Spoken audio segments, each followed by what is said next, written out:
Mais qu'est-ce qu'il faudrait faire alors, pour sauver Palmyre? Non, mais il faut rappeler d'un mot quand même que M. Bush a été le grand responsable de la situation que nous vivons aujourd'hui, la destruction de l'Irak, le désordre organisé. Ensuite, ce fut l'œuvre, j'ose dire, destructrice de M. Assad. Qu'est-ce qu'il faut faire? On s'est engagé militairement. Aujourd'hui, par diverses méthodes, il n'y a pas d'engagement au sol. C'est une question qui n'est pas simple à résoudre.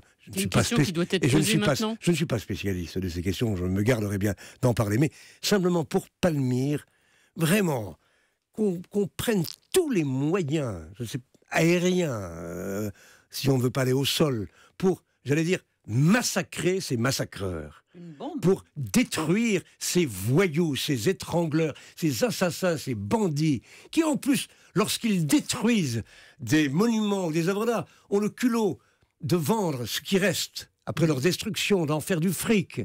C'est d'horribles personnages. Donc il faut sauver Palmyre.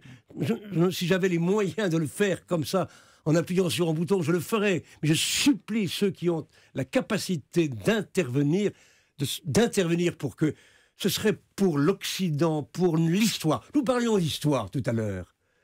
Mais nous sommes des gréco-latins, excusez-moi. On parlait du grec et du latin. C'est là une partie de notre civilisation. Nous sommes des gréco-latins pour une grande part. Mais aussi nous sommes des héritiers de la culture arabe, d'autres cultures. Sauvons Palmyre. Il faut sauver Palmyre par tous les moyens.